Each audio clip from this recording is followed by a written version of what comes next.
이 시간 우리에게 주시는 하나님의 말씀 보겠습니다. 신약성경 마가복음 5장 21절부터 24절까지입니다. 마가복음 5장 21절부터 24절까지입니다. 신약 61쪽 중에 있습니다. 마가복음 5장 21절부터 24절까지입니다.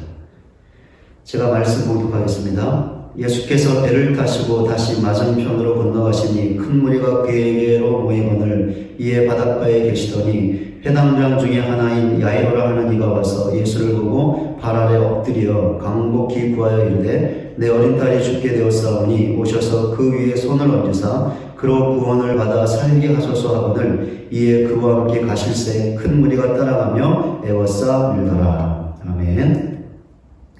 코로나19 사태로 3월 마지막 주일까지 주일 예배를 비롯한 공적 예배를 가정 예배로 대체하게 되었습니다. 지금의 힘들고 어려운 상황이 오래되고 있는데요. 지치거나 낭망하지 마시고 코로나19 사태가 빨리 진정될 수 있도록 끝날 수 있도록 또 기도해 주시기를 바랍니다.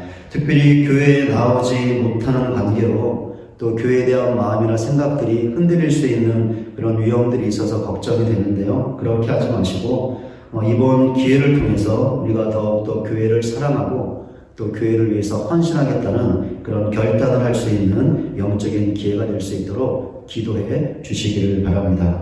그리고 다시 모여 예배하는 그날까지 가정에서 하나님을 신실하게 잘 예배하는 우리 모두가 되었으면 좋겠습니다. 우리 같이 한번 옆에 있는 가족분들하고 이렇게 인사하겠습니다. 이 또한 지나갈 것입니다. 같이 한번 인사하겠습니다. 이 또한 지나갈 것입니다. 아멘. 지금 힘들고 어렵지만 이 모든 순간도 지나가게 될 것입니다. 우리가 그날을 바라보면서 지치지 말고 믿음과 신앙으로 이겨내는 또 우리 모두가 되셨으면 좋겠고요. 이 믿음을 가지고 오늘도 하나님을 예배하는 또 우리 모두가 되시기를 바랍니다. 나도 가끔은 주목받는 사람이고 싶다라는 제목으로 번역된 책이 오래전에 출판된 적이 있습니다. 이 책은 독일의 유명한 심리학자이자 심리치료사인 이름트라우트 타르라는 사람이 지은 책입니다. 저는 이 책을 읽지는 못했는데요. 오늘 설교 자료를 검색하면서 이 책을 접하게 되었고 제 눈에 들어오게 되었습니다. 이유가 있는데요. 저자가 이 책을 저술했던 목적과 오늘 설교의 주제가 같았기 때문입니다.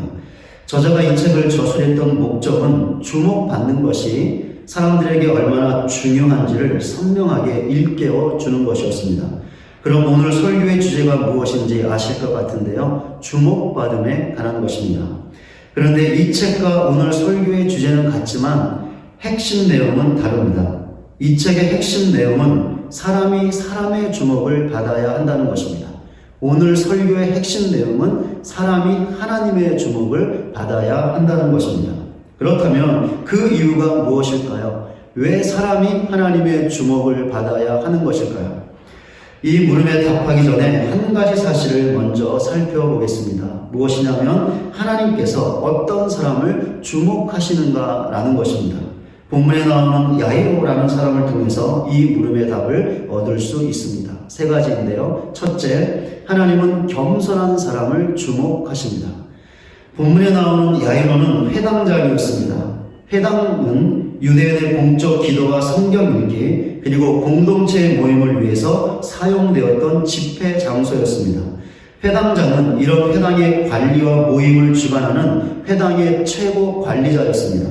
이런 지위와 역할 때문에 회당장은 지역사회에서 저명한 인사였습니다. 그런데 본문을 보면 회당장이었던 야이로가 예수님 앞에 나와 그 발 아래 엎드리는 것을 볼 수 있습니다. 본문 22절입니다.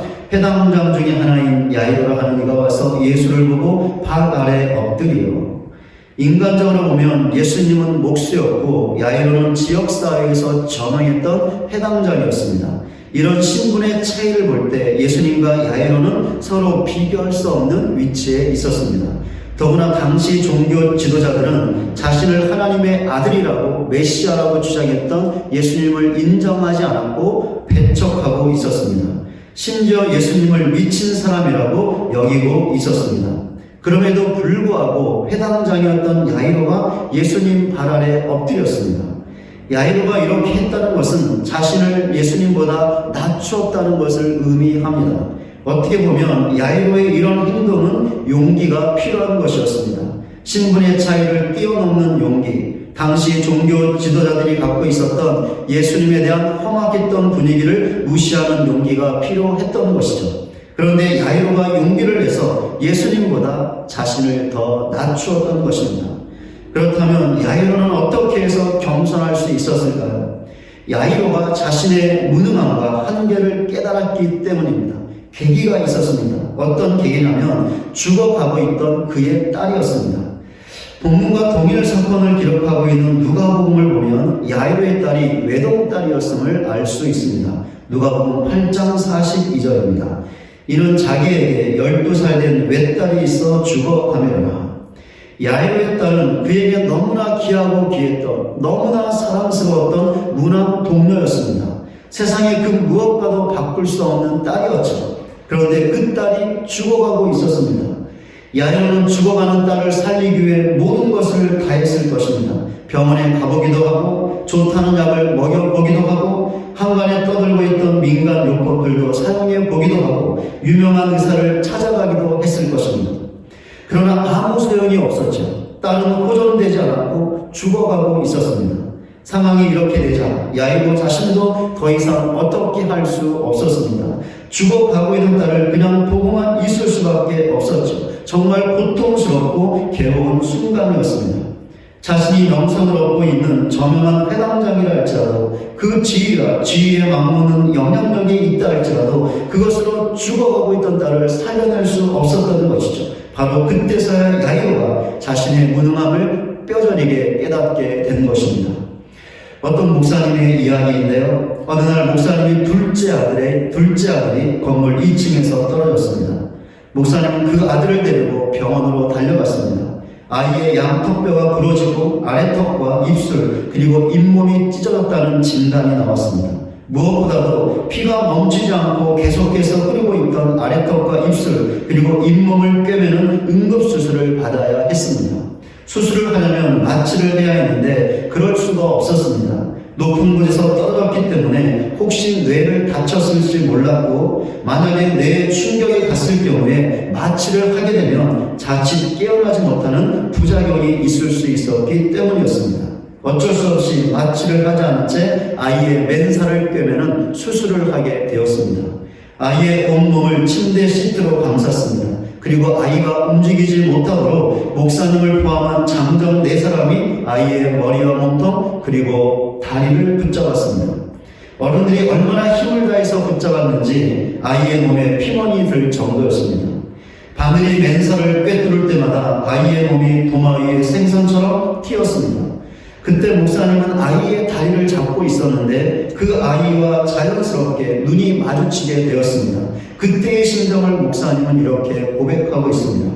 수술이 계속되는 1시간 내내 그 아이는 애절한 눈초리로 나를 쳐다보면서 아빠 나 좀 꺼내주세요 라며 목이 쉬어라 울부짖었다. 어찌 아비된 나의 마음이 편할 수 있었겠는가. 그 아이의 울음소리는 나의 가슴을 갈기갈기 찢어놓고 있었다. 아니 그 아이의 턱과 잇몸에 바늘이 들어갈 때마다 내 턱이 아프고 내 잇몸이 아렸다. 그러나 나는 아이의 이름을 부르며 이제 끝나 조금만 더 기다려 라는 말 외에는 그 아이를 위해서 해줄 것이 아무것도 없었다. 그때보다 더 나의 무력함을 통감했던 적은 없다. 그 아이는 사랑하는 나의 아들이다. 그 아들이 태어나던 날 나는 얼마나 감격을 했던지 그 아이에게 유익한 것이라면 내가 할 수 있는 것은 무엇이든 다 해주리라 마음먹었다. 그러나 그 아이가 나의 도움을 가장 절실하게 요청했을 때 나는 단 1시간에 불과한 수술의 고통으로부터도 내 사랑하는 아이를 구해낼 수 없었다. 사랑하는 자식이 위기에 처해 있을 때 도와달라고 울부짖는 자식을 보면서도 그 자식을 위해 아무것도 할 수 없는 자신을 발견했을 때 아마도 모든 부모들은 목사님처럼 자신의 무력함을 뼈저리게 통감하게 될 것입니다. 야이로가 바로 이런 경험을 했다는 것이죠. 죽어가고 있는 딸이 그렇게 살려달라고 울부짖는데도 야이로는 아무것도 할 수 없었고 이것이 계기가 되어 자신의 무능함과 한계를 뼈저리게 느끼게 되었고 인정하게 되었습니다. 그렇기 때문에 예수님 앞으로 나와 있었던 것이죠. 우리는 우리 자신이 무능한 존재임을 깨달아야 합니다. 그리고 인정해야 합니다. 하나님이 아니라면 내 힘으로는 아무것도 할 수 없는 존재라는 사실을 인정해야 하는 것이죠. 이것은 절대로 열등감이 아닙니다. 부정적인 자아감도 아니죠. 우리 모두가 하나님 앞에서 가져야 하는 우리 자신에 대한 올바른 인식이고 자아감입니다. 우리가 이 사실을 인정할 때 우리는 비로소 하나님 앞에 낮아질 수 있고 겸손해질 수 있는 것입니다. 이런 의미에서 본다면 삶 가운데서 어렵고 힘든 일들을 당할 때, 고통과 고난을 당할 때 우리는 그것이 우리를 겸손하게 만드시는 하나님의 손길임을 믿어야 합니다. 하나님은 우리를 사랑하시기 때문에 이런 방법을 통해서라도 우리를 낮추시는 것이죠.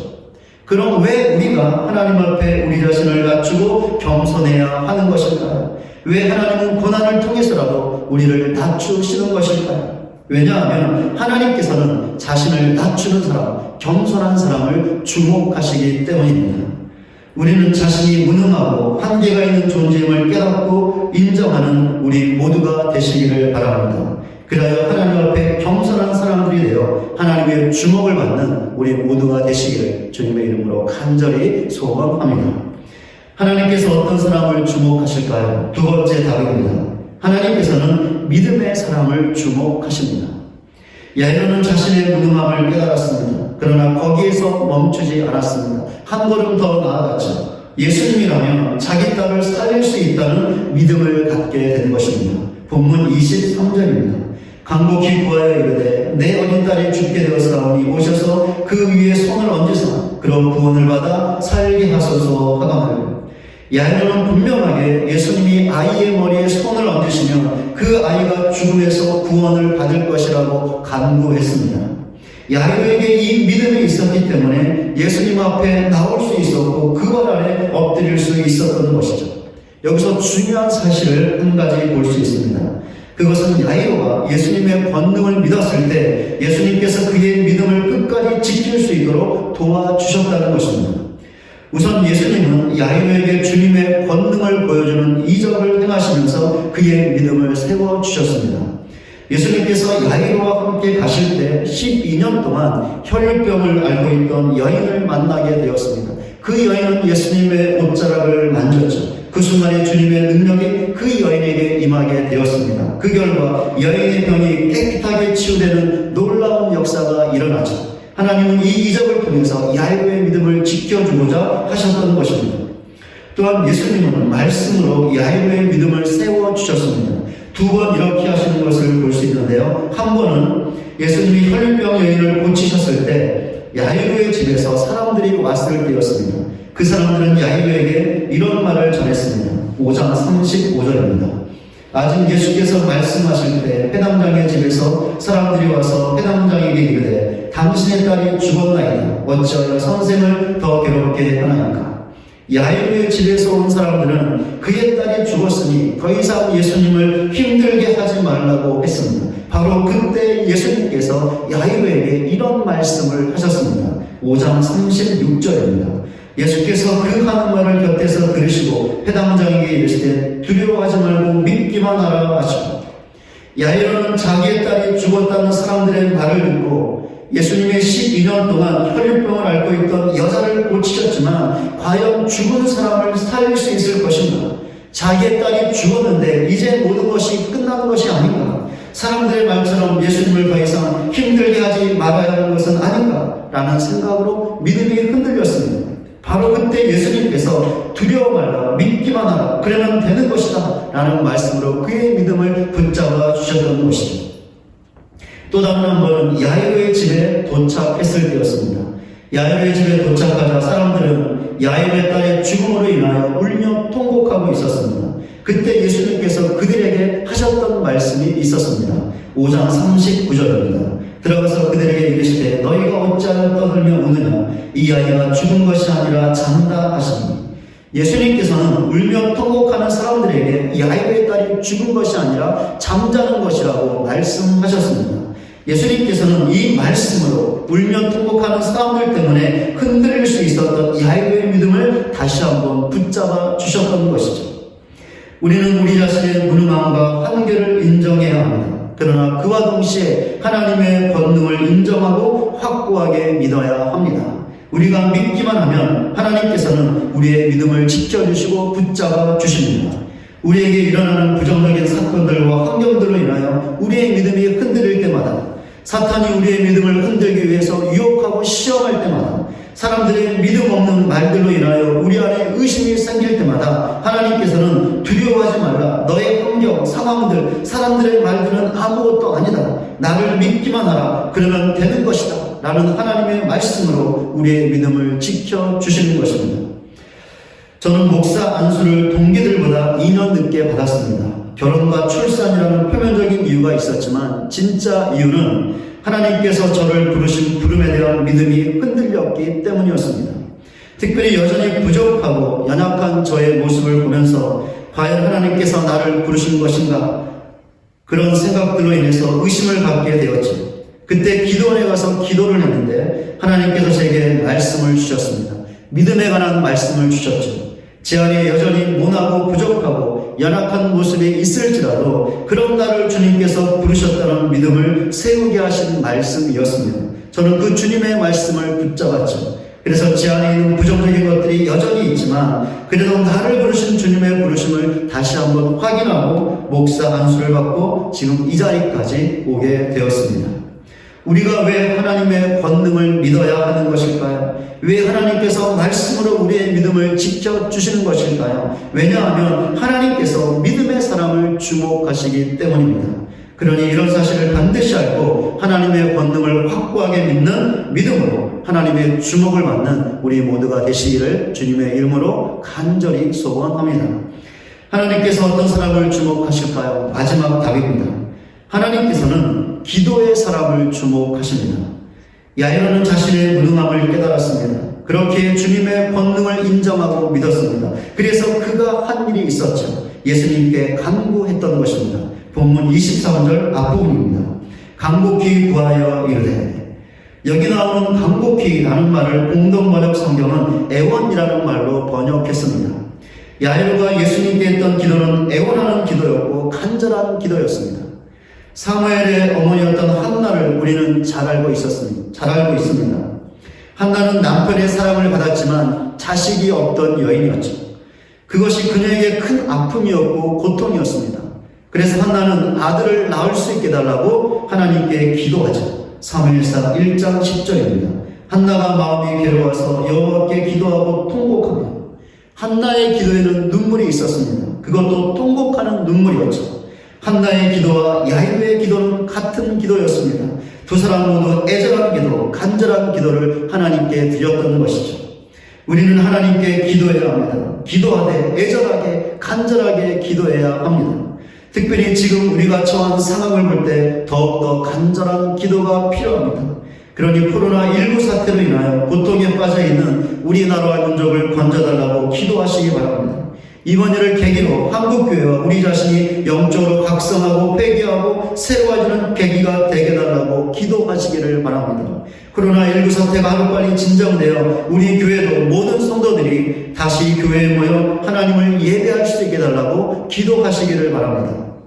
아울러 우리 교회를 위해서도 계속해서 기도해 주시기 바랍니다. 이번 어려움을 믿음과 말씀으로 이겨내서 주어진 사명을 온전하게 감당하는 교회가 될 수 있도록 기도해 주시기 바랍니다. 이번 어려움으로 인하여 교회와 성도들이 흔들리지 않고 더욱더 교회를 사랑하고 교회를 위한 헌신을 다짐하는 계기가 될 수 있게 달라고 기도해 주시기를 바랍니다. 또한 성도들을 위해서도 기도해 주시기를 바랍니다. 기도하시되 간절하게 기도해 주시기 바랍니다. 간절한 기도와 관련해서 한 가지 더 말씀드릴 것이 있습니다. 우리의 기도가 길어야 한다는 것입니다. 좀 전에 한나의 간절한 기도를 말씀드렸는데 한나는 오랫동안 기도했습니다. 사무엘상 1장 12절입니다.